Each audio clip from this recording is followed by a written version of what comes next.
You're listening to the Options Insider Radio Network. For more quality options programs, visit www.theoptionsinsider.com or search for Options Insider Radio Network in your podcast provider of choice. Listeners can also access all of our programming through our mobile app, available in iTunes and on Google Play. Don't forget to follow along with your favorite programs and submit your own questions for the hosts at twitter.com/options, facebook.com/theoptionsinsider, or via questions at theoptionsinsider.com. Welcome to Volatility Views, the premier program for volatility traders. Each week, we'll take a deep dive into the world of volatility with in-depth analysis, trading activity reviews, strategy breakdowns, cutting-edge education, and much more. We'll also bring you exclusive conversations with the traders, researchers, and asset managers who are reshaping the volatility landscape. If it involves volatility, then you'll find it on Volatility Views. Volatility Views is brought to you by Cboe. When it comes to trading volatility, trust Cboe, the creator of the VIX Index, for in-depth and relevant information. Cboe's blog gives you up-to-date trade insights, analysis, and positions of VIX options and futures. No matter what kind of trader you are, there's plenty of useful information to take the guesswork out of creating your portfolio strategy and to help you make more educated moves in the market. Visit www.cboe.com/blogs today to sign up for regular updates via email. And now, it's time to take a deep dive into the world of volatility. It's time for Volatility Views. All right, everybody. That music means it's time once again for Volatility Views, the premier program for volatility traders. My name is Mark Longo from theoptionsinsider.com, as well as, of course, from the ever-exciting Options Insider Radio Network. You know, if you're just a devotee of all things vol views, we love you. But hey, there's a whole other world out there, and the easiest place to find that is jumping over from wherever you listen to this fine program. Could be iTunes, could be our website, could be wherever you find this great program, including our mobile app, and subscribing to our full network, getting the whole kit and caboodle. So that means Options News Rundown, Option Block, Advisors, Option Trading, Tech Talk, TWIFO, all that good stuff. It's all there, ready to be downloaded, streamed directly to your ear holes. Just hit that subscribe button and you're good to go. If you're in one of those platforms, you like what you hear, if you feel like giving us a review or some comments there too, yeah, we wouldn't hold it against you.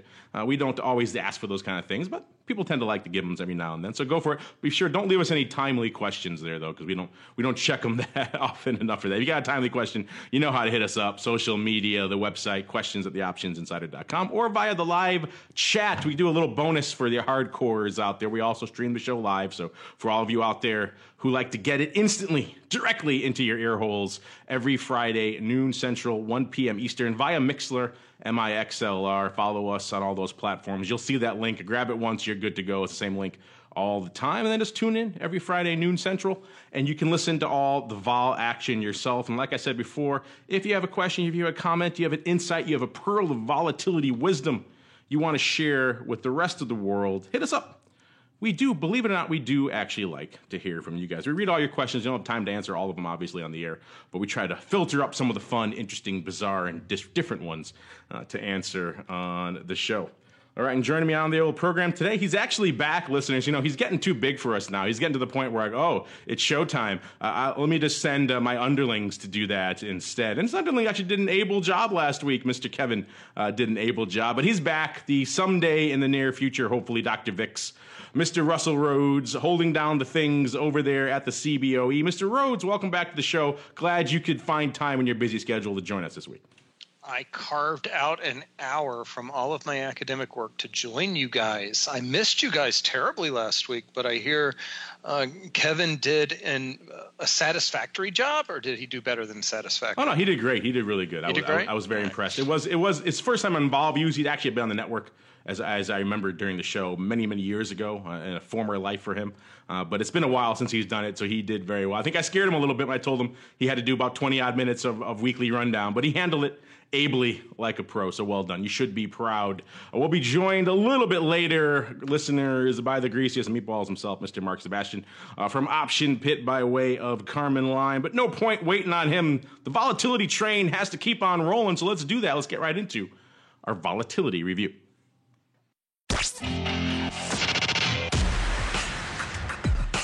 It's time to break down the latest developments in the volatility trading world. It's time for the Volatility Review.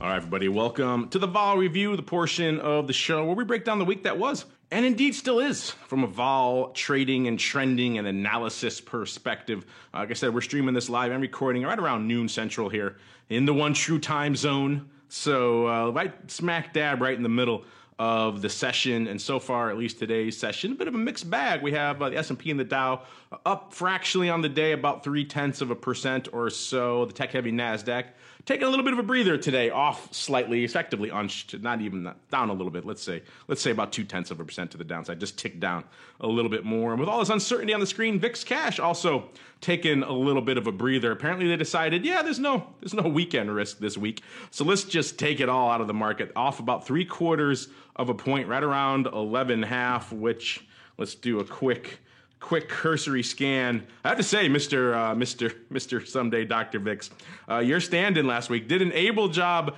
in shall we say, playing you on the crystal ball, because he was far and above everybody else on the panel last week from a crystal ball prediction. So he was certainly channeling you from that perspective. So well done, sir. There, you've trained him well.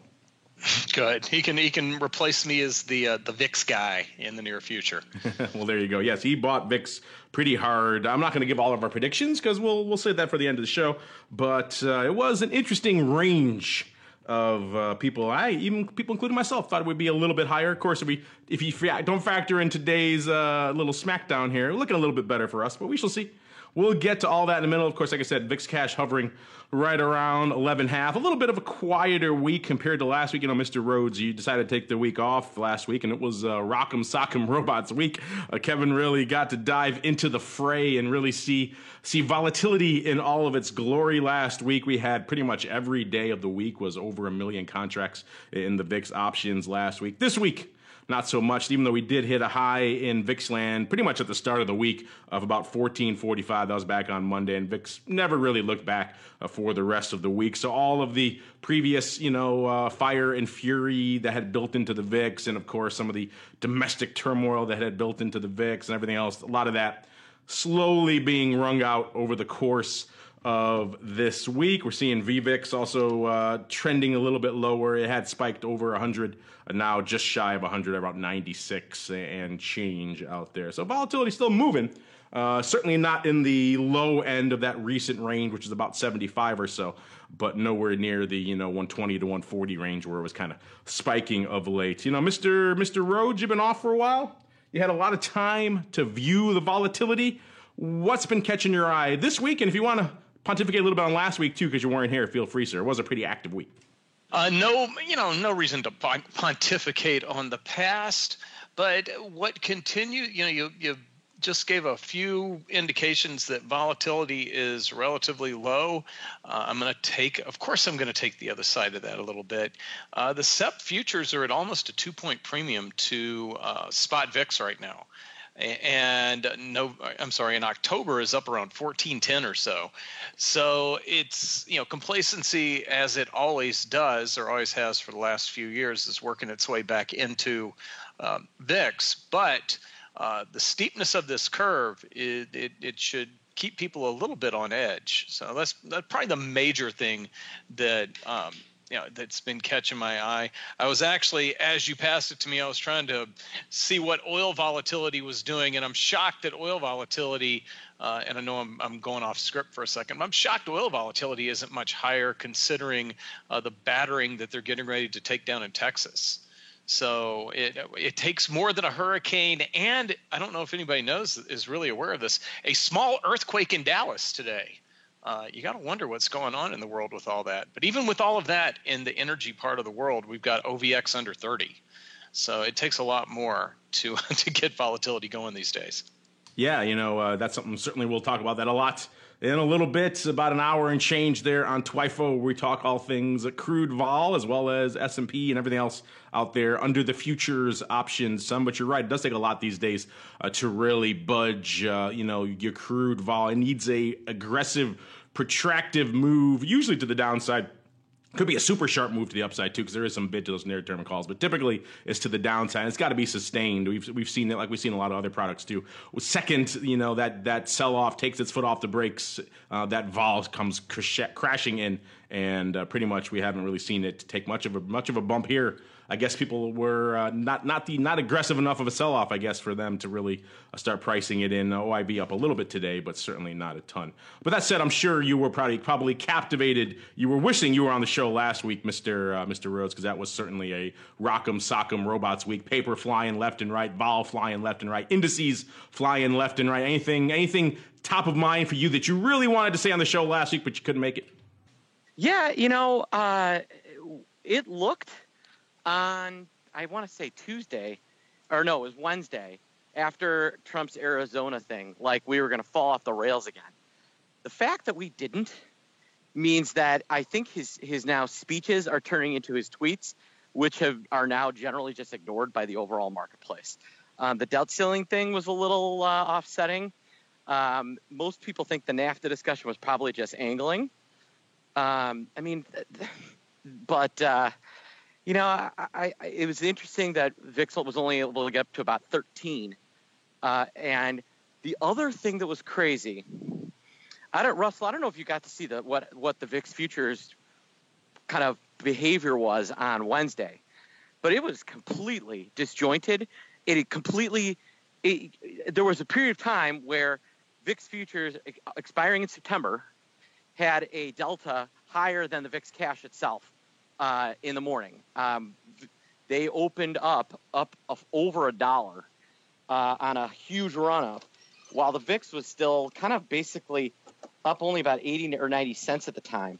Then throughout the day, they held a correlation of about 1 to VIX till kind of the end of the day, when things finally started to kind of normalize, and they ended up about what they should. But I don't know what happened Wednesday. I think you'll notice that early morning volume was exceptionally high, given relative to the volume on the day.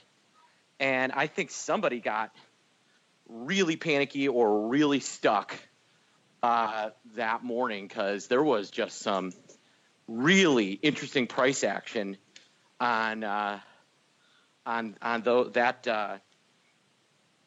particular day, on that particular sell-off.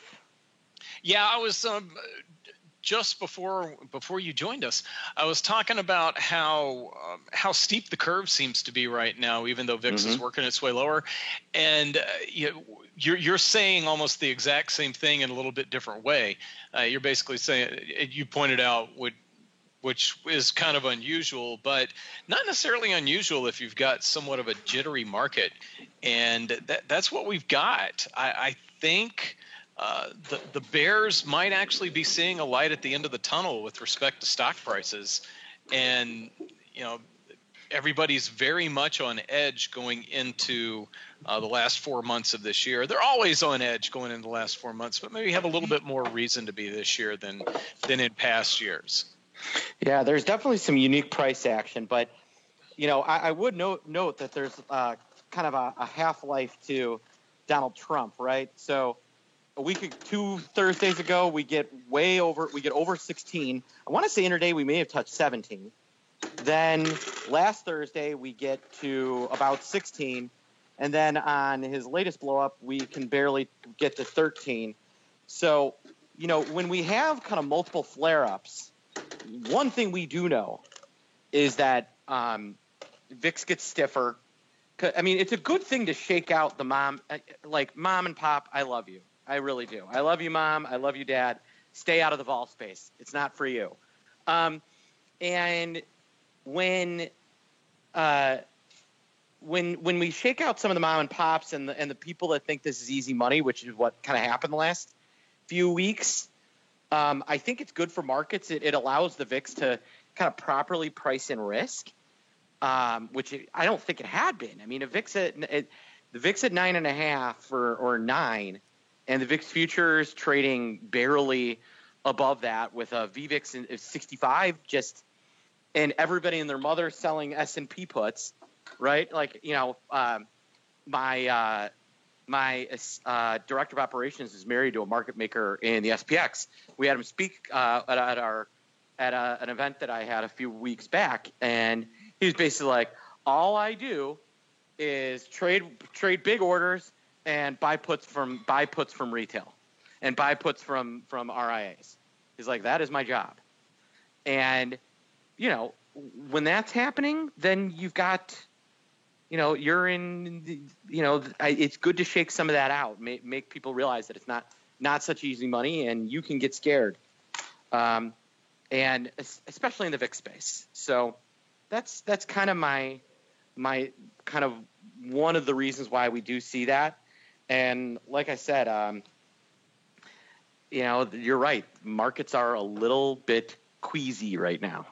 I don't think the public has a really good handle on how one-sided some of that flow can be in some of these products. I didn't see as much of that when I was in the S, but certainly when I was in some of the big listed names like Intel and others, the flow was completely one-sided in the fact that all paper did was dump calls and buy puts over and over and over again because it was just enormous funds just hedging and generating income, and you could set your watch by effectively every single month when it would come on board exactly how much when the calls would get crushed and the puts would bid up, and it was time and again. And so I'd imagine other products do fare similarly. That said, speaking of similar, this week, kind of similar to last week, but a little bit quieter. Mr. Rhodes, I guess we were talking earlier. I know you really want to weigh in on last week because it was a rock'em sock'em robots week. VIX printing pretty much every record you could think of, shattering all over the place. What caught your eye as you were forced to be on the sidelines last week, sir?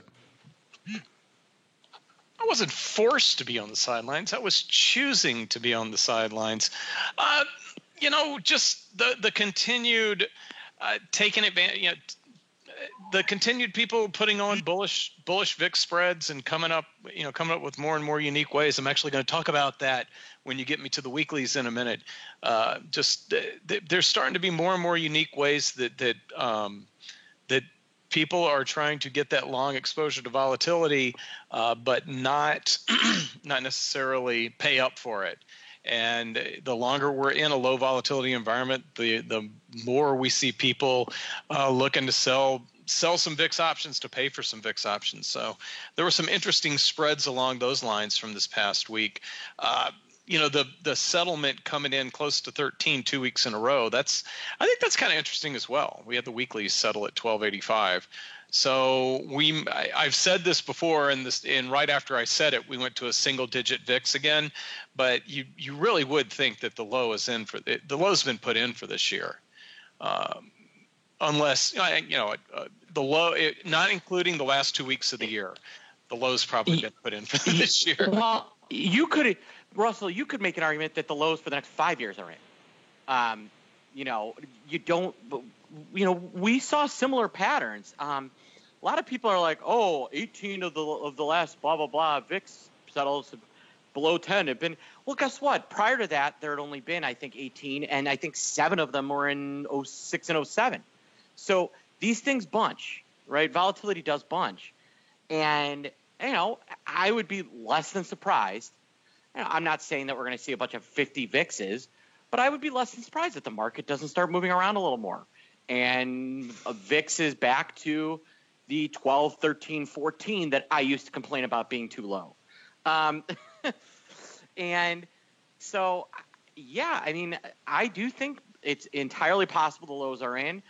Maybe we see one last gasp if and when they pass the debt ceiling. If they get a tax reform package through, you could see vol crater then. But those are one, big ifs, and two, not necessarily something that would lead you to a 9 VIX because I'd imagine that if news comes out that there is a agreement in principle with that passes. I mean, how many handles is a tax reform package passing this year worth to markets? Because I think right now they're pricing in a extremely low delta of those being passed. And what does that do to VIX? I think the debt ceiling signing will provide some relief, but I think that I don't think that's priced in right now very much at all anyway, because I think most Republicans have learned their lesson on that.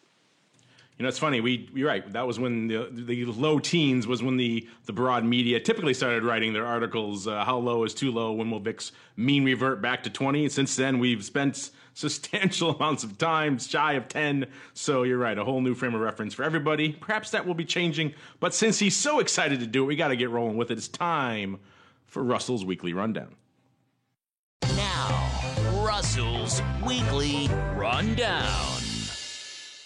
All right, everybody. You guys know the drill. I'm not sure if he remembers because it's been a while, but this is the portion of the show where Russell holds court at length. I'd say roughly 40 to 42 minutes, longer than we have left in the show, actually, to talk about VIX weekly options activity. Go forth, sir. Hold court. The floor is yours. There were a lot of trades on Monday, and then it kind of tapered off. Monday, the very first trade of the day, somebody sold 100 of the September 6th 10.5 puts for a nickel, and then they sold 100, and they did this as a spread, and they sold 100 of the August 30th 18 calls for 55 cents, and a short strangle with different expirations. Diagonal strangle, I don't know, but they took in 60 cents, just looking for VIX, and I wonder if after we get past August 30th expiration, if maybe they come in and sell some September 6th calls to keep that trade on, or maybe they're worried about something between August 30th and September 6th. I mean, as far as volatility moving higher, somebody also, and this one was done in a few lots over the course of the day at different prices, but the net came out the same. Somebody sold 250 of the August 30th 13 puts for 79 cents, and then they bought 250 of the September 20th. Those are standard expirations, 13 puts for 84 cents. They ended up paying a nickel for that. Good as long as August 30th settlement is above 13, and then they've got some really cheap puts into September 30th. As I mentioned, they did more lots throughout the day. I'm just going to assume that it was the same person. At one point, I saw a trade go off where they did it at 69 cents, selling the 13 puts and buying the September 13 puts for 74 cents. Still a nickel, just different prices as the market moved around. A really good trade, a really bad trade here. I've got a good trade and a bad trade into that 1285 settlement on Wednesday morning. Somebody bought 200 of the August 23rd 12.5 puts for 33 cents. Sold 200 of the August 23rd 10 puts for a nickel. They paid 28 cents for that spread, which had no value at expiration. This was the trade that I found really, really interesting. This is the good trade into settlement. Somebody sold 1,500, and this was Monday afternoon, sold 1,500 of the August 23rd 13 puts for 49 cents each. And then they bought 750 of the August 23rd 14 puts for $1.13. So for each of these 1x2 spreads. Oh, that's a nice trade. Did you do that? No, I did not. Okay. I wish I had. But yeah, and wow. I'm gonna. Yeah, it's really nice. So they paid 15 cents for it. VIX settlement again was 1285. Looking through the volume, I think they held it through settlement. They were down 30 cents or 15 cents each, but 30 cents on those short 13 puts. They were up $1.15 on those 14 puts. When you net out the cost and everything else, I believe they have a profit of 70 cents a spread. That's pretty nice. But beyond that, if you and I'm not supposed to be writing stuff up because I'm not supposed to be touching social media until Labor Day. But damn, it's tempting to write this one up because the range of profitability holding it into expiration is really nice. You know, yeah, I mean, that's a hell of a trade. That was, and Russell, I'll have you know, our own Matthew Tubby Benson texted me at 3:10 on Wednesday with the VIX, 3:10 on Tuesday afternoon with the VIX at what was the VIX was probably like 11, near 11, right? Because that was the day that things really got pummeled on Tuesday, and markets were up a lot and yada yada yada. But he's like, hey, I'm thinking of. He's like, I think we're going to settle lower tomorrow. I think I'm just going to hold these puts into expiration. He was long 12.5s. Oh. I said, don't be an idiot, sell them. He said, really? I said, yes. So he sold them. Good. And they went out completely worthless. Good. So, well, that's how you're supposed to. That's the secret system that we only talk about the classes, right? Yes. Yeah. Well, it's what is one of the rules? What is one of the rules? The first rule of VIX trading is never take VIX into expiration. Got it. The second especially rule, if you have a profit. Especially if you have a profit, that is the single dumbest thing you can do. Yeah. I mean, if you held the 11 calls, hold them. But yeah. But right. Yeah. I mean, it was just. But anyway, good job, Matt. You got way to take input. Yeah. way to listen. Sometimes listening is good. All right, I'm still on Monday. Oh, you're still on Monday. Right, go for it, sir. All right, sorry. I've got pages. All right. Kevin told me I'm supposed to do 28 minutes. Somebody bought late Monday, last Monday trade. Somebody bought 398. I love that they did. I love trades like this because it's easy to track them. Anybody out there that wants me to talk about their trades, don't do even numbers. Do something like 398. Then I'll talk about your trades. Bought 398 of the August 30th, 13.5 calls for 95 cents. Sold 398 of the August 30th, 16 calls for 45 cents. Paid 50 cents on this spread. They look good with VIX above 14. So somebody hoping for a volatility spike. Half the trades that I got were from Monday. Everything's kind of slowed off into Tuesday. Had somebody, and this is a good exit trade. Your buddy Matt wasn't in the he wasn't trading 450 lots, was he? I'll take his silence as a no. We lost Mark. Oh well. Somebody late Tuesday sold 450 of the 12 puts of the August 23rd, 12, 36 cents, and bought 450 of the August 23rd 9.5 puts for a nickel. Took in 31 cents, and that thing expired with no value. So nice trade there. Wednesday trade, another person apparently that wants me to track their trade. A throwback there for Mark Sebastian. They bought 472 of the September 20th. I know those are standards. 13 puts for $1.05. They sold 472 of the August 30th 12 puts for 50 cents. Paid 55 cents on this trade. They did this in a lot more lots as well. I'd say probably somewhere between 5,000 and 10,000 times, and a lot of really funny numbered lots. So they're not trying to be very stealth there. Would not be the least bit surprised if after August 30th expiration, if they come in and sell some September 6th or some September 13th options as well. Somebody else sold, and this one's kind of head scratching, a little bit of head scratching, but I think this trade actually ends up being safe if we go into some steep backwardation. Somebody sold the September 20th 24 calls for 25 cents, and then they bought the same number of September 6th 28 calls for 9 cents. So they took in a credit of 16 cents. Vol spike into the week of September 6th. Maybe we invert enough that those 24 calls don't change much in price, and the 28 calls benefit from the short-term spike. And then another trade from Wednesday that I want to do a little bit more work on and maybe come up with an alternative. Somebody sold 580 of the September 13th 12 puts for 48 cents each, and then they only sold 290 of the September 13th 14 calls for $1.09. So they sold half as many calls as puts in kind of a strangle. I would actually consider, if I was going to do something like this, maybe selling 580 of those 14 calls and then going up and purchasing some out of the money calls instead of doing it in this structure. But it's their trade, not my trade.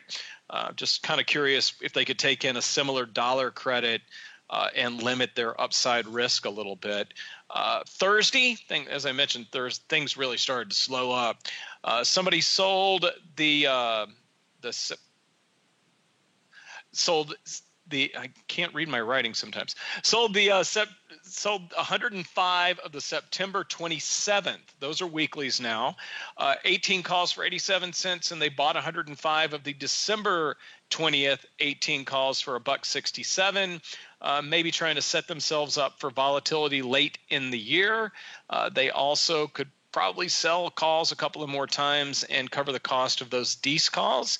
And then finally, this morning, the most traditional trade that I've got, somebody bought 144 of the September 6th 15 calls for 48 cents and sold 144 of the September 6th 22 calls for 12 cents, paid 36 cents, and like many trades, will benefit from a volatility spike. So there you go. Yeah, I'd also comment that today we've seen this week we've seen our friend 50 Cent of 50,000 lot fame step in and start building his position since August kind of rolled off. But it was kind of weird. Usually he starts rolling earlier. He waited, but he's bought 50,000 in 2 lots the last 2 days. So. There is some position building at the 19 strike, I believe, and at the 18 strike. Okay. I love it. Mr. Rhodes, we'll have to have you take a week off more frequently because you come back with vigor in your weekly rundown. I like it. Hitting all the action out there this week. So listeners, all of you who say, hey, Russell's weekly rundown is too short. I wanted more meat on the bone. There you go. He gave you a feast this week. Let's move on to the big mothership VIX options. Like I mentioned, a little bit quieter week than last week. Pretty much every day last week had an M after it. Not so much this week. We're back in the K range today as we're halfway through the show or so, a little bit more than halfway through the day. About 376,000 contracts on the tape, so a little bit quieter day this week. Yesterday, about a little over 500,000. Wednesday, 667. Tuesday, 637. And Monday, about 500,000 out there as well. So markedly quieter than last week. No M's on the board. VIX call to put, though. I'm sure Mr. Rhodes is breathing a deep sigh of relief as it slowly eases back from the precipice down to about 3.3 to 1. As in terms of what were the hot strikes, what was lighting it up this week out there in VIXland? We got a new champion, a new contender out here in VIXland. It's been an interesting back and forth for the last few shows as we saw those OCT25s have been ruling the roost for a while. Largely thanks to that massive whale trade that went up about a month ago, that risk reversal versus the OCT25s. We saw about 500,000 of those calls go up in that one trade. So a bit of an outlier there, but we did also profile at the same time growing interest in this SEP 20 strike. It was just a strike du jour. More of these trades keep piling in. And now this week, lo and behold, SEP 20's taken the top spot this week. 668,000 contracts open out there. Number one with a bullet, a full 40-odd thousand contracts higher than the former number one, the OCT25s, bumping them down to the number 2 spot. This gives you some sense of how much paper goes up in VIXland, even on a quiet week. The number one strike has more open than probably, you can pick a bunch of names out there and has more open interest probably than 10 or 20 other names total just on one strike. So a lot of action out there. Number 2, like we said, the OCT25s, 623,000. Then it drops off precipitously to number 3 for the first put on the list. Actually, it's the only put on. Actually, no, there's 2 puts on the list this week. The OCT12 put, 372,000 of those bad boys. I believe that might have been part of that old risk reversal as well. Followed by the OCT15s, the other leg of that. 12-15 versus 25, I believe, were the strikes. 366,000 of that bad boy, taking the number 4 slot. Number 5, the SEP 17s, a comparatively reasonable SEP 17s, 344,000. Number 6, The SEP 23 is 315,000. All the way down to number 7 to even break through 300,000. That's how much open interest is out there right now in VIXland. The SEP 21's 295,000 contracts, number 7. Number 8, the SEP 15s, the extremely reasonable SEP 15s, 271,000. Number 9, about 250,000 of the SEP 18s. And rounding out our top 10, the second puts on our list, coming in number 10, the SEP 12 puts. So put traders liking themselves that 12 strike, 253,000 of those bad boys. Total of 11.5 million contracts open out there. So pretty rock'em sock'em robots out there. About 8.9 million on the calls, about 2.6 million on the puts. Mark, we already talked about some other interesting VIX options activity, including the return of our friend Mr. 50 Cent out there in the vol space. Everybody loves that guy. He gives us a lot to talk about, so that's fun and a lot to debate about as well. So let's move on really quickly because we're getting late in the show here. But there was another big development, another product out there that everybody loves to trade in the vol space this week. So if you came in this week and you pulled up your quote on your old standby, your old favorite VXX, and you said, what the heck is going on? It's trading $48, $49. What's going on? It was just at $9. Well, of course, we had yet another reverse split, yet another 4-to-1 split. This is actually the 5th time now since inception that VXX has done the reverse dance to the tune of 4-to-1. They had a great breakdown of this. I think it was over on a great infographic. I think it was on sixfigureinvesting.com. Go check it out if you're so inclined. But they have a breakdown of all the splits since inception. Of course, the product launched end of January in 2009 at effectively an adjusted price of what was $100 at the time. Did its first split about a pretty good run, almost 2 years later, November of 2010. It did its first split when it hit 13 back then. Did, of course, all these splits are 4-to-1. Second split in October of 2012, so a full almost 2 years then. So it had a good around 2-year average in the beginning there before it would reverse split, again 4-to-1. Third split coming on the 8th of November 2013. So now we're shrinking that down to about half, right around 12, 13 months there for the third split. The fourth, though, oddly enough, the longest one, of course, this all has to do, obviously, what's going on in the market, what's going on with the term structure. We've discussed VXX erosion ad nauseum on this program. I won't invoke it yet again here on the show. But the next split didn't come until August of 2016, a full 34 months, almost 3 years later. So that's the longest span where we saw VXX lasting without a split, and then back down to pretty much about 1 year, exactly 12 months for a little more than 12 months. Of course, the 23rd of August this week was when we saw the 5th split. So VXX, the product that keeps on giving, yet again back in the juicy range of the 48, 49 range. How long? Till then, maybe we'll take a market on that maybe later. How long to the next VXX split? Longer than a year, shorter than a year? Interesting. Maybe that could be a crystal ball coming up. And of course, the top action out there in VXX this week, the number one strike are appropriately enough the puts. They're not maybe as long term as you might like. They're the SEP 10 puts. These seem pretty quaint in retrospect.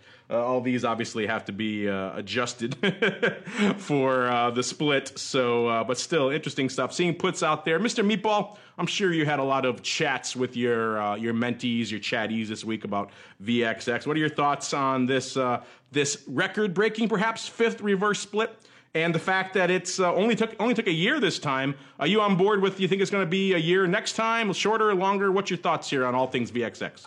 I think we're in a cycle of these being longer. When VXX really faces the pain is when there's like a really heavy contango. And part of the reason why VXX split so relatively quickly was just how ill-timed its launch was. January of 2009.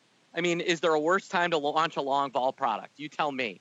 And VIX was at 50 the day it launched. Yeah. I mean, so think about that. It had a little bit of ill timing. So while VIX is going to be, if VIX is staying below this kind of 10 or 11 time, you know, 10, 11, 12, 13, VXX will be a lot slower. Interestingly, though, the nice thing about it, it's now got some meaty options. It's got some meatiness to it. I do think it'll probably get into the 30s quickly, but that's about it. So it was actually my trade idea of the week was kind of a short VIX play around Jackson Hole and into Labor Day weekend, as that is another period of time where typically we do see traders come in and try and slam stuff a little bit, knowing that, one, there's a long weekend, and two, a lot of liquidity returns the Wednesday after Labor Day.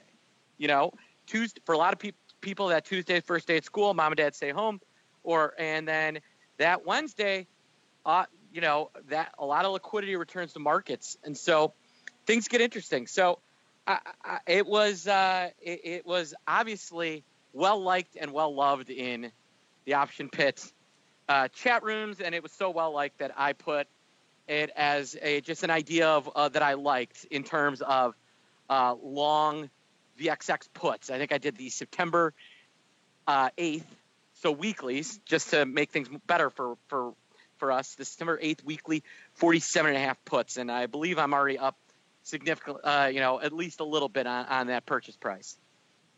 Mr. Rhodes, you guys obviously have to hold court there at the options. It's obviously a lot about VIX, but I'm sure people come to you all the time with questions about the slew of VIX-related ETPs. I'm sure VXX is high up on that list. I'd imagine you guys are gearing up for another round of interest in this product post-reverse split. What are your thoughts here on the timing, the nature of it, and do you think this will have a big impact? And also, are you on the same bandwagon as Mr. Meatball? Obviously, you know, steep contango does well to accelerate that time frame. You think we're going to be in set for a little bit longer time frame before the next 4-to-1 rears his ugly head? Yeah, I do. I think it's going to take a little bit longer for us to get the next split, just because we're overdue for a little bit of backwardation. I think we all know that when it starts hovering around 10, they really like to start targeting when they're going to do the reverse split. I know from speaking to people at Barclays, and we do talk to that team. We've been talking to them a lot lately, and I've gotten some more insight into what they, when they decide to split, how they come up with the idea, and some of it I've probably already said more than I should. So, but with that, they're only allowed to do as much as a 4-for-1 reverse. There is an expense on their end, so they're never in a big hurry to do something like this. So they're not going to do it until they feel like they have to, and I have a funny feeling that VXX is going to do a little bit better than it did from August 9th of last year to August 23rd of this year. The last time period was about 3 years. It was I got November 8th, 2013 to August 9th, 2016. And then it was just a year. And then I'm trying to dig out the last one. There's been 5 of these from what I can see. Check the notes. It's all there in front of you in a nice infographic. Well, I didn't get the freaking notes. 34 months. 34 months. I was busy doing weeklies. As I said earlier. As I broke down literally for you on the show just a few minutes earlier. 34 months. Until from the last, it was November 8th, 2013 to August 9th, 2016. So, about 34 months, almost exactly 3 years. So, Mr. Rhodes scrambling to find information that he already has at his fingertips. But interesting stuff. I have to imagine the VXX folks. I would like to chat to them on the show, maybe bring them on one of these days, just to ask them.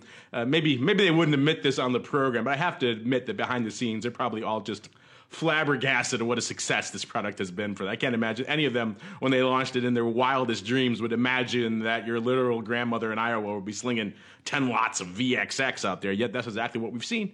As in all things in the volatility space, it is continually surprising. That said, speaking of surprising, you guys have been known to surprise us once or twice, so let's see if you can do it again. It's time to check out the Vol voicemail. It's time to share your thoughts and opinions with your fellow volatility traders. It's time to check the volatility voicemail. Make your voice heard by dialing 779-669-4VOL. Posting a comment on the optionsinsider.com, sending an email to questions@theoptionsinsider.com, or posting your questions to twitter.com/options. or facebook.com/theoptionsinsider. All right, everybody. Welcome to the Vol voicemail. You guys know the drill. Hit us up. Questions, comments, pearls of wisdom, slams of the meatball. All welcome here on the old Vol voicemail. Let's see how many we could squeeze in this week. Let's kick things off. JLC, he just wants to say, this is talking about that story we talked about last week on the show, that he says that VIX 60 guy is just nuts. He's just trying to make a name for himself with that prediction. I'm kind of on board with you. You see a lot of these analysts throwing out these absurd predictions just to get some ink. It certainly worked for him, and if it doesn't work, people forget about it long enough, he can make another one. It's just a way to get some ink for themselves, and hopefully a nice little bonus for them, because that's how they get their paid at the end of the day. So yeah, I'm kind of with you on that. He goes on to write, SPX would, I believe that's would, need to drop over 10% to be right. I don't know about the math on that. I'll have to check that for you. Of course, you have circuit breakers. That'd be a little bit of a challenge. I'm assuming you mean multiple sessions. But that said, yeah, that would certainly send us north pretty aggressively. Mr. Rhodes, you didn't have a chance to weigh in on this, shall we say, dubious story last week. Kevin took your place. What are your thoughts on this guy who's out there and just the notion, the feasibility of us hitting 60 in the VIX? I believe it was by Halloween.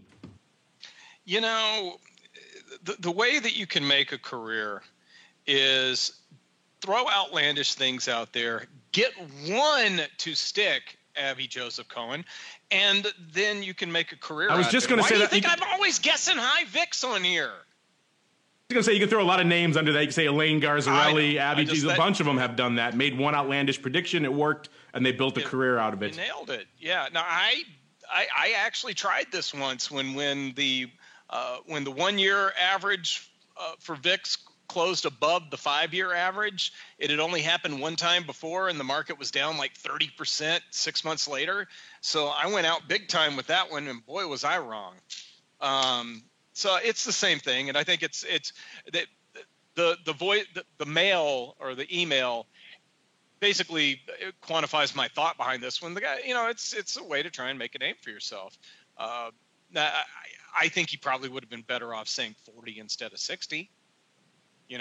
But that wouldn't get him on the radar of all these crazy people who love this stuff. Yeah.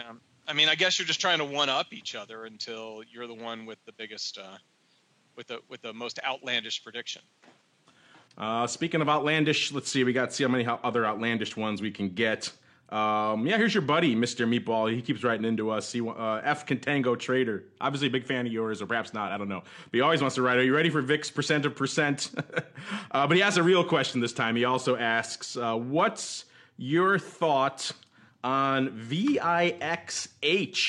Maybe every episode you can give an intro into various vol ETNs and ETFs. Thanks, and keep up the good work. That's actually not a bad idea for a segment. There is this huge, continually expanding, as evidenced by this VIX ETP universe that includes ETNs and ETFs. There's pretty much enough to do a new one every week, let alone the big ones like your VXXs and your XIVs and whatnot.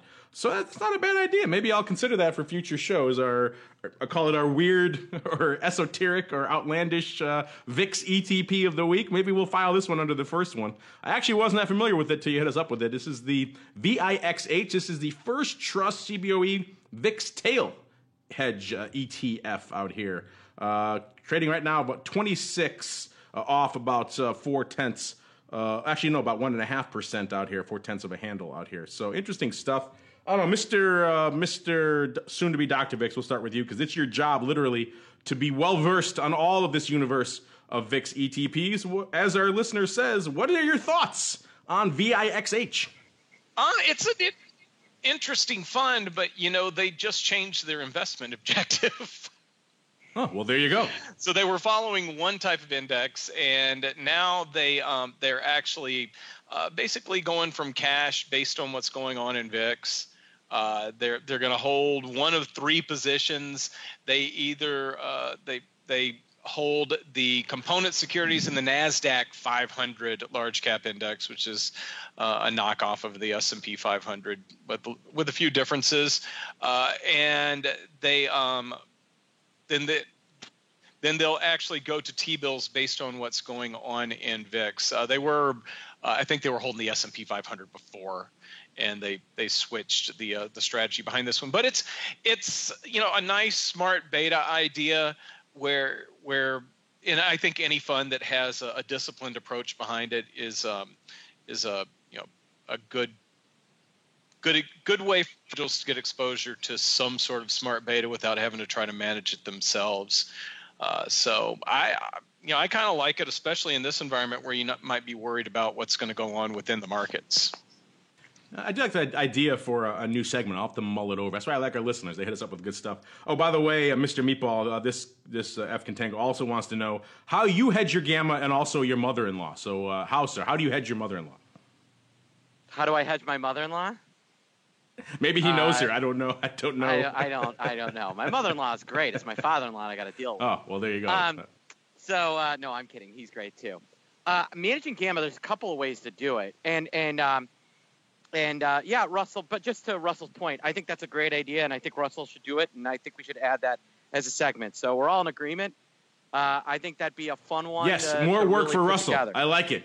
Put it down. I really like it. Or you and I, or we can take turns. I think that's a great idea because there are some. Believe it or not, they're trying so hard to find. What are they trying hard to find, sir? They're trying so hard to find a VIX ETF or ETP that does what we want. Kind of doesn't lose a lot when the VIX is stable, loses when the VIX is down, and makes when the VIX is up. Something that isn't just have VXX disease, which is that contango issue. So that I think that we're going to see this acceleration in VIX product creation because there is a demand for it, and someone will figure it out. Someone is going to figure it out. There's a few of them that have managed to exist for a long time and not reverse split. So there are some with a not terrible track record. But anyway, in terms of managing gamma, there are a couple ways to do it. One is to kind of just use delta hedging, which is basically as the underlying moves away from your strikes, you are, if you're long gamma, you're either selling stock or the underlying against it, or for the retail trader, it more makes sense to lighten the position. So if I'm long an at-the-money straddle and the underlying rallies $2, guess what? Sell a couple calls to flatten the delta. Then when it drops, you can sell a couple puts or you can buy some calls back. Those are typically the ways that I will work to manage gamma, and same on the short end. The other way is to have like a just kind of hard stop ins and outs. The only problem is if you sit there and do kind of a set it and forget it and forget about your gamma, you're setting up for consistent losing. If you actually want gamma, that means you think realized volatility is too low. Now, there's a difference between that and like directional gamma. When I want to make a directional opinion, that's really where I like to use gamma. Especially with the VIX at 9.5.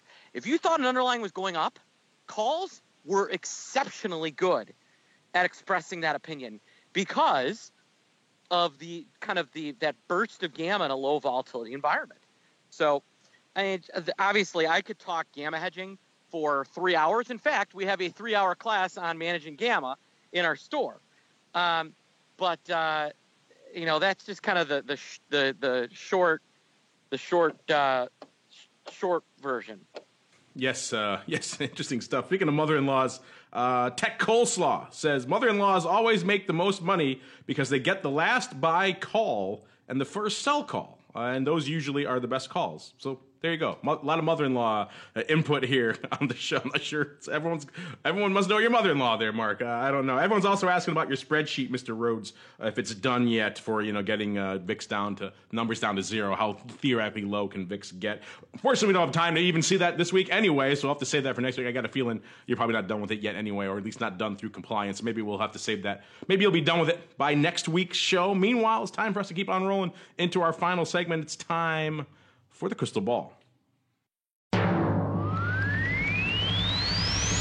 It's time to peer into the future and reveal what the volatility gods hold in store. It's time to look into the crystal ball. All right, everybody. You guys know the drill. This is the portion of the show where we, at least last week, tried, and this week we try again, to try to pin down, nail down that slippery snake that is the old VIX Cash. As we're ending the show here, VIX Cash taking a little bit more on the chin, right around 1140, 11.38 or so. So substantially south of most of our predictions from last week. Like I said, you're standing there, Mr. Kevin, Mr. Rhodes. He did an able job of filling in for you. He went aggressively north. You must have given him your notes. He picked 18.25, so he was going for all things north over there last week. Some other calmer heads. We had Matt Amberson on. He was about 14.30. I was even shy of that. I was 13.55. I thought I was pretty low. Then Mr. Meatball was coming in around at 12. So we all pretty much missed, but Mr. Meatball is the closest, so I'll let him have it for this week. Mr. Meatball, you want to go first? Or you want someone else to go first? I mean, I was by far the closest. And not only that, I said, we're going to see a big push higher in VIX, and then we're going to see things get toward 12. And I was kind of right. You know, we saw that big VIX pop on Wednesday. I think your mother-in-law is writing in right now. She's saying you were far off, sir. She's embarrassed. Yeah, my mother. Yes, my mother-in-law. My mother would be more likely to do that than my mother-in-law. But you know, I'll tell you, I think, especially heading into the long weekend, I think that we could see, because Labor Day is next weekend, folks. We'll be through non-farms. And Congress won't be back in session. And I think you're going to be looking at a VIX of about 11. Straight up 11 for the Meatball. Let's put Mr. Rhodes back in the list because he was out from last week. Mr. Rhodes, you were out last week. I'll let you go next. What are you feeling for next week? We do have a holiday weekend. Bear that in mind. I know. I was going to say 1080 for that very reason. Ooh. Wow. I know. Mr. Rhodes going south. That means, listeners. That means we're going to 20. Yeah, put on your seatbelts. 20, here we come. Buckle in. It's going to be a crazy week. Well, Mr. All the Meatball, and even surprisingly, Mr. Rhodes, taking up all the room to the downside. That doesn't leave me much room to play unless I want to get crazy low, and I don't really feel like a 10.5 or below. So I guess I'm going to have to go north, and of course, they kind of squeezed it more this week than I thought. I was higher than we are here, so I thought we were going to be a little bit higher here. So I'll buck the trend. I will say I'm not really feeling this, but just for... Let's give it a little bit of fun here, give it a little bit of range. I'm going to say 11.75, so slightly higher. Something will happen to spike us over the course of next week, and then as we get towards the end of the week, getting into that inevitable holiday weekend, we'll see it come off, but not perhaps as much as we are now. Interesting stuff, listeners. Write in. Let us know your thoughts.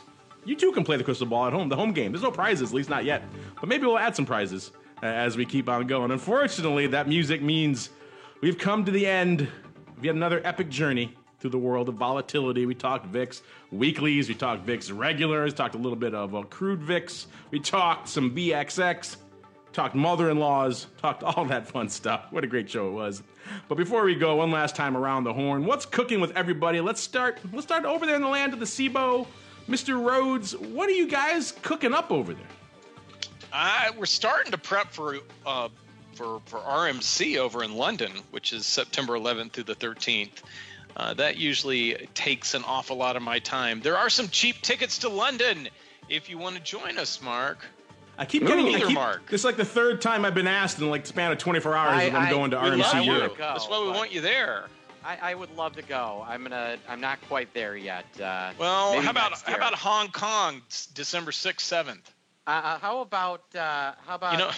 about Bonita Springs, whenever? Yeah, March 8th through 10th, I believe. Yeah. That's pretty impressive, isn't it? Yeah. That I know them off the top of my head. Some might say scary, but to each their own, sir. Yeah. My parents have a place in Naples, so I'll probably be down for that one. And then my wife and I will talk about London in 2018. It's not going to be London in 2018. Oh, where's it going to be? I can't say. Is it going to be somewhere where I'm going to want to go? I can't say. All right. Well, if it's somewhere because I don't know, but I do know we never do it in the same place twice. So. All right. Unless it's every other year at the exact same resort. Yeah, exactly. I was going to say yes. But listeners, if you want to hit it up, you still got time. There are tickets out there. You may probably see Russell out there. Maybe you'll see me out there. I don't know. I haven't made up my mind yet. A lot of things going on I need to tend to here. But maybe I'll pop my head up over there in the outskirts of London. We shall see. Mr. Meatball, what's cooking in the land of all things Carmen Line by way of the pit? All three of us are going to be at a certain event on September 27th through the 29th. It is the CBOE Option Pit Westmark Pro Trader Summit, where you're going to get to see me, you're going to see Mark, you're going to see Russell, you'll get a live option block, probably a live vol views, and we're all going to talk about some fun stuff. In addition, Todd Gordon, Scott Shellady, who is awesome. If you've never listened to Scott Shellady, he's awesome. And of course, I'll have something fun, and Russell always brings something interesting and unique. Maybe this time he'll talk about aforementioned sweet little put play that we were discussing a little earlier in the show. So if you're listening to this, Mark will put a link to it in the show notes, and when we post this tomorrow, and come and check it out. Maybe you'll even put it out in a tweet. Speaking of checking things out, listeners, if you are joining us live, stay tuned. Go get a beverage, a snack, maybe a nice little potty break, and come back right around. Also enjoy some options news. We'll play that for you in the interim. Come back in about 25 minutes for the start of TWIFO this week in futures options. If you like what Russell was talking about with OIV and OVX and all things crude volatility, as well as S&P and SKU and everything else we can get our hands on, I think we're going to have some metals. Going to have a familiar name on there for all you option block listeners on that show today as well, so stay tuned for that. If you're joining us after the fact, we like you guys too. Enjoy the show. Enjoy all the other fun stuff. Have a safe weekend, and we'll see you next week for more Volatility Views.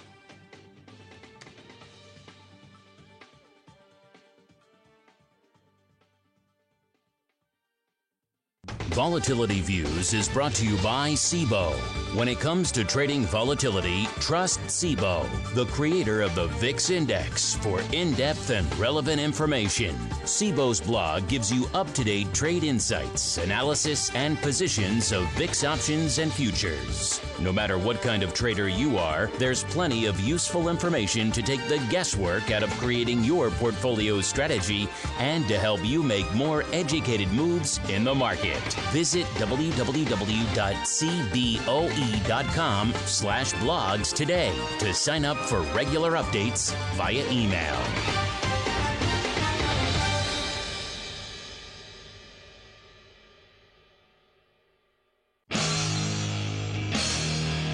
The preceding program was a production of the Options Insider Radio Network. For more quality options programs, visit www.theoptionsinsider.com or search for Options Insider Radio Network in your podcast provider of choice. Listeners can also access all of our programming through our mobile app, available in iTunes and on Google Play. Don't forget to follow along with your favorite programs and submit your own questions for the hosts at twitter.com/options, facebook.com/theoptionsinsider, or via questions at theoptionsinsider.com.